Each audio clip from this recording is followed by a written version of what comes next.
तासभर गप्पांनंतर आता स्वयंपाकाची वेळ आलेली आहे. आता स्वयंपाक करायचा. कोण तुमच्या तिघांमध्ये उत्तम स्वयंपाक करू शकतं? आमच्या दोघांमध्ये जास्ती चांगला स्वयंपाक संदेश करतो खरं तर. पण कादंबरी उत्तम स्वयंपाक करते आणि मीही चांगलाच करते ना संदेश. अप्रतिम स्वयंपाक करतो, आउटस्टँडिंग स्वयंपाक. पण संघर्ष मी स्वयंपाक केला की संदेश 2 घास जास्ती जेवतो, याच्यावरनं काहीतरी ठरव. मला दहशत असं म्हणतो.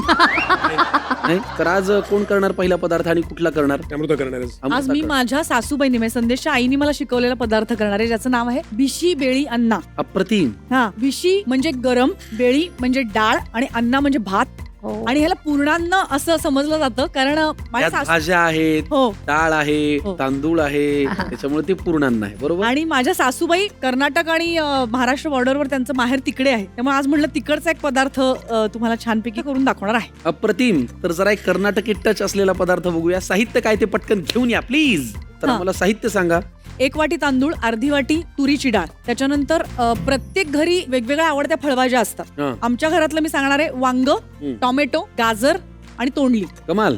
या सगळ्या फळभाज्या मिळून साधारण 2 वाट्या होती. बर. कोथिंबीर आहे, चिंचेचा कोळ आहे, टोमॅटो त्याने इथे ठेवलेला आहे, मोहरी आहे, गूळ आहे, ओलं खोबरं हवंय, दृश्य काहीतरी आहे. सदृश आहे.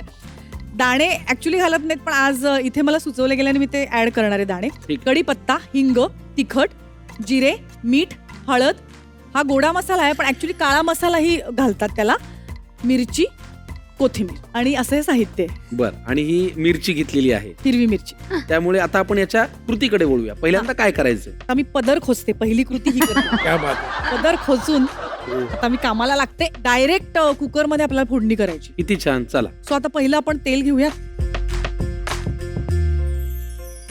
तेल आपण अरे वा. त्यातनच घेऊयात. हो, हे बघा थोडस किती लागणार आहे मला सांगा. बस. ओके. आता आपण तेल तापण्याची थोडी वाट बघूयात. बरं. बरं, आपण यातलं पाणी काढून ठेवूयात कारण ते आता आपल्याला फोडणीत घालायचं, तर दोन्हीतलं पाणी काढूयात. मी हे काम करून देतो तुम्हाला. हा चालेल. चल आता मी फोडणी करणार आहे. हो. ठीक आहे.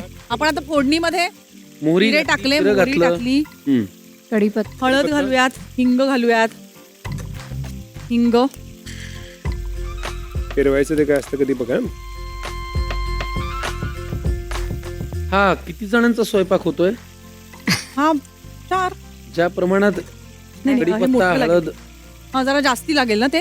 हा मला असं वाटलं कढीपत्ताचे 2च पानं 4 जणांना पुरतील. घालूया. हळद पण अजून लागेल ना. नाही ठीक. याला अंदाज आहे बरं का, संकर्षणला अंदाज आहे गोष्टींचा. हा करेक्ट. आता थोडी मिरची तू अख्खी आता- अख्खी घालणार आहेस का? नाही, मिरची आपण नंतर घालायच्या. तर डायरेक्ट भाज्या ज्या आहेत ना त्या ह्याच्यावरच परतायच्या, या फोडणीवरच. झालं. वा. गुड झालं. मस्त आला वास. काय काय केलंयस तू. सॉलिड. अप्रतिम, खरंच. नाईस.